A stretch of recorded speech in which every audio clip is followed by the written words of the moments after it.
History of Ontario Wine in the Canadian Context, Part 2, Session 2, Niagara Peninsula. Now that you have a sense of what an appellation is, we can delve deeper into the specific appellations or designated wine growing regions of Canada. To start, let's talk about the largest producer of wine in the country, Ontario's Niagara Peninsula. In order to make sense of the vast array of wine styles produced in a single wine region, we often consider the factors of production that affect or indeed cause wines to be the way they are. These 6 main factors of production, listed above, explain the style of wine that is produced in any given appellation. Obviously, the grape variety has the single biggest influence on wine style.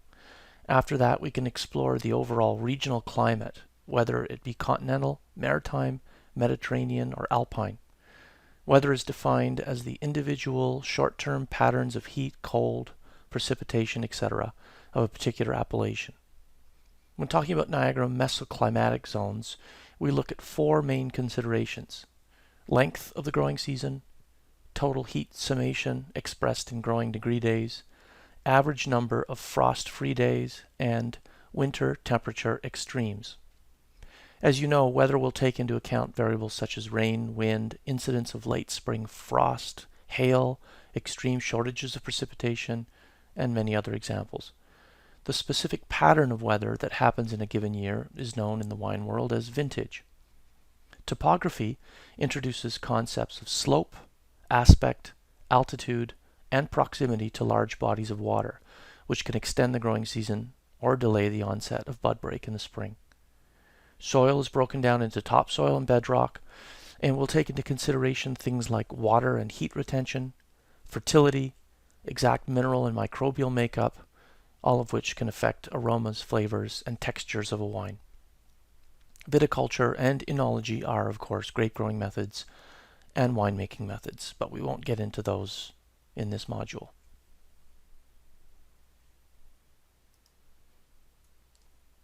Let's first take a look at how the Niagara wine region was formed. Over 14,000 years ago, the Laurentian ice sheet covered present-day Lake Ontario. As the ice sheet receded through the millennia, the lakes were formed, but since much of the flow of water out of Lake Ontario was still restricted by ice, it was much larger than it is today. Its name was Lake Iroquois, whose shores reached right up to the edge of our modern-day escarpment. As you can see in the image above, over time, the ice sheet receded, fully creating the 5 Great Lakes that we have today.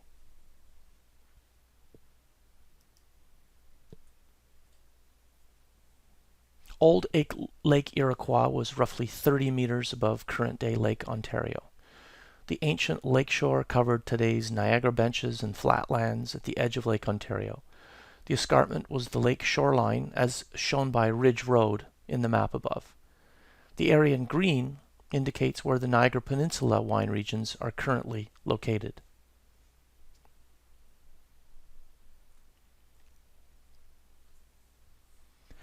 There are 5 climatic zones in the Niagara region. Zone A is called the lake effect zone, as this zone is most prone to the benefits of Lake Ontario, such as warmth in the fall, thus extending the growing season, and cool in the spring, thus delaying the onset of bud break and mitigating some of the frost risk. Zone B, or the Iroquois Plain, is the flat area which would have been entirely under the waters of Lake Iroquois. The main risk here is static frost, which descends to the lowest points of these flatter areas and can threaten vines located there. Moving south, we see zones C and D, which are the bench sites. This is where we can see an increase in elevation as we rise up the escarpment. These areas have excellent airflow and a higher number of frost-free days as a result. Soils are also excellent quality here.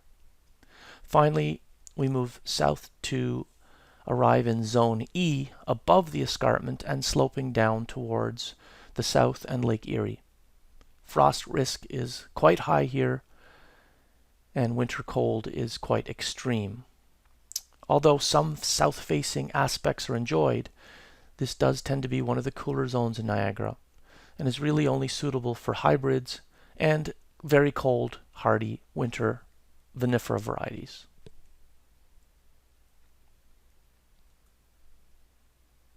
In order to fully understand these appellations, it helps to first understand the regulations of the Vintners Quality Alliance. The Vintners Quality Alliance of Ontario is the governing body whose mandate is to preserve the authenticity and origin of wines made in Ontario, thus protecting both producers and consumers.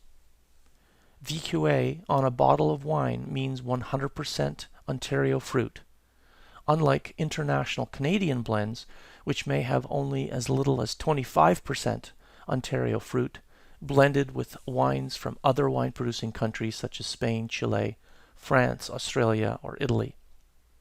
Further rules must be adhered to for any VQA-labeled wine, such as 85% of the fruit must come from the labeled appellation, for example, Niagara Peninsula, and 100% of the contents of the bottle must come from one of the 10 labeled sub-appellations, such as Beamsville Bench.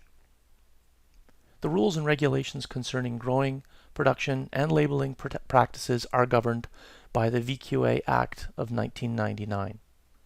It's similar to the protected geographical indication legislation used in the European Union, insisting some rules be followed to protect origin and quality, and yet still permitting growers to benefit from some flexibility and experimentation.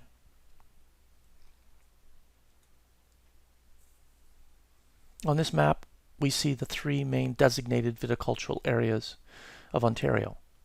Niagara Peninsula, which is shaped by the Niagara Escarpment and Niagara Falls and provides ideal cool climate conditions for wine growing. There are 10 sub-appellations which have been identified in 2006 within the Niagara Peninsula, and we'll discuss these momentarily. The Niagara Peninsula accounts for more than 70% of all VQA wine sales in Ontario. Further north and east, Prince Edward County is bordered by Lake Ontario and the Bay of Quinte. This appellation is truly surrounded by water and features a rich terroir dominated by stony limestone soils. Although a colder DVA, it does benefit significantly from lake effect, and very high quality, delicate yet complex whites and light reds are produced here. It accounts for roughly 1% of VQA wines. Lake Erie North Shore, or Lens as we sometimes call it, stretches along the warm, shallow waters of Lake Erie, and vines in this southerly appellation enjoy the most sunshine in Canada, providing excellent ripening conditions and some of the most full-bodied wines in Ontario. This region is subjected to very cold winters, which is the main challenge facing growers here. Although it's the oldest region in Ontario, many feel it has yet to realize its full potential, making it a very exciting DVA to follow in the years ahead.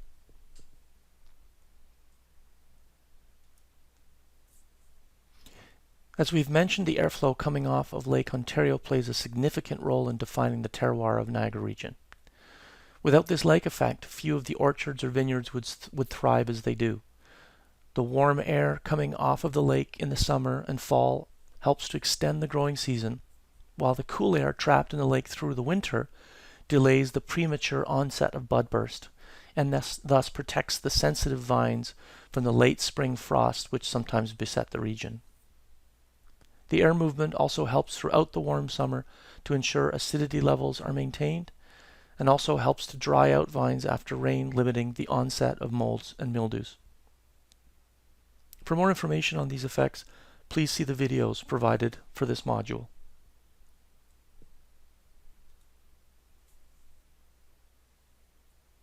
Here we see a brief summary of the major soil types found in Niagara, with reference to ancient Lake Iroquois location.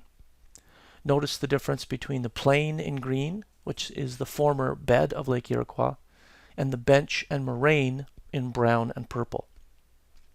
The areas in yellow further south and tend to be more suitable for crops other than grapes.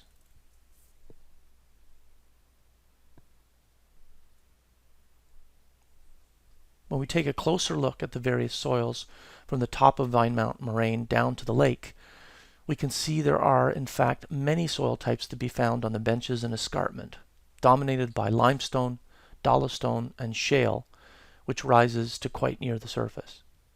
These rocky soils are ideal for the production of complex mineral-rich whites and reds. The plains themselves tend to be dominated more by clay and sandy loam on shale bedrock, thus heavier and cooler, and the resulting wines are quite different in style.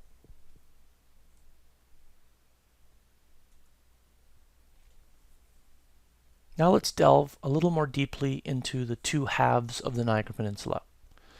We will refer to these as Western and Eastern Niagara Peninsula.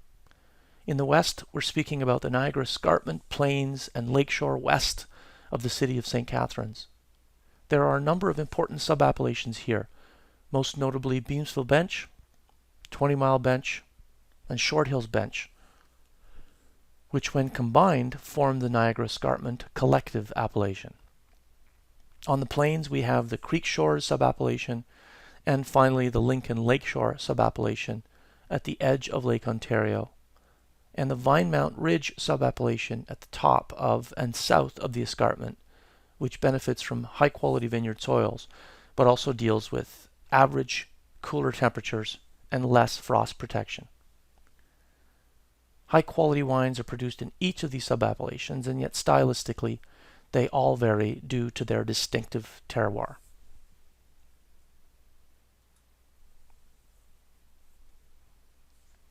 This map shows you the aforementioned sub-appellations and their position in relation to the lake, escarpment, or plains.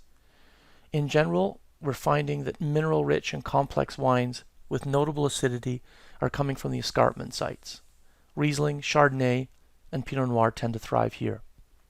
On the plains, we find a variety of wines, including Riesling, Chardonnay, Gamay, Cabernet Franc, Merlot, Pinot Noir, and Pinot Gris.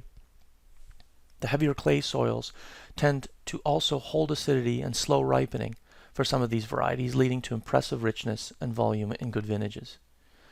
Near the lake, Merlot and Sauvignon Blanc can perform well due to the added frost protection. However, these varieties are still very sensitive to severe winter cold. Finally, on the top of the escarpment, we find Featherlight, mineral-rich Riesling, select French hybrids such as Baco Noir and Marechal Foch, and excellent sparkling wines with pockets of other vinifera varieties performing well in select vintages. Just some of the excellent producers found in the Western Niagara Peninsula include Cave Spring, Malivoire, Hidden Bench, Henry of Pelham, 13th Street, Domaine Caylus, Tawes, Flat Rock, Creekside, and 30 Bench, and many others. For more information on Niagara's appellations, you are encouraged to visit www.vqaontario.ca/appellations.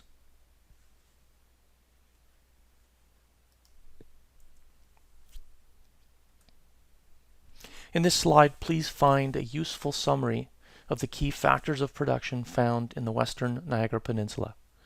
You may wish to delve a little deeper into each by researching these factors.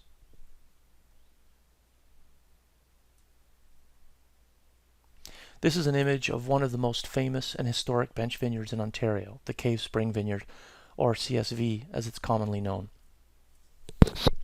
You can see the gentle slopes of the vines with the beautiful tree-laden escarpment in the background. The soils are rich in limestone, and the vines are very old, first planted in 1978 by the Penichetti family. They remain home to some of the most sought-after Riesling in North America, having garnered much national and international acclaim.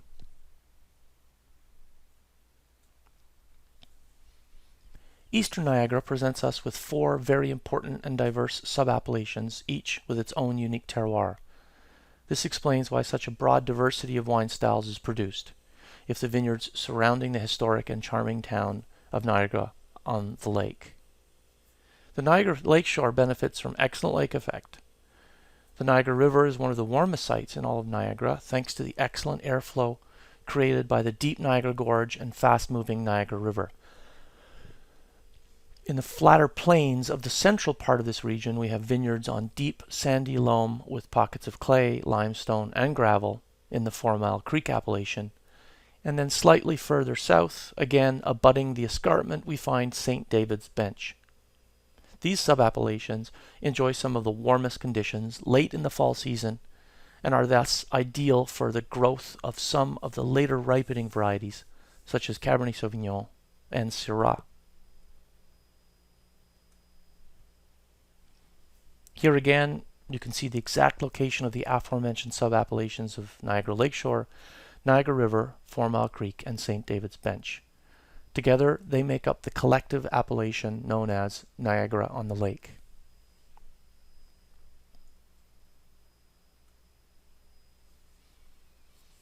Here we have summarized the main factors of production for the eastern Niagara Peninsula.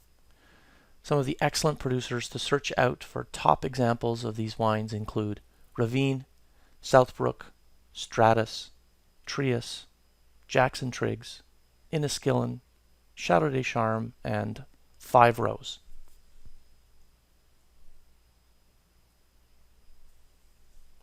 Here we have an image of the amazing Stratus Estate Vineyard.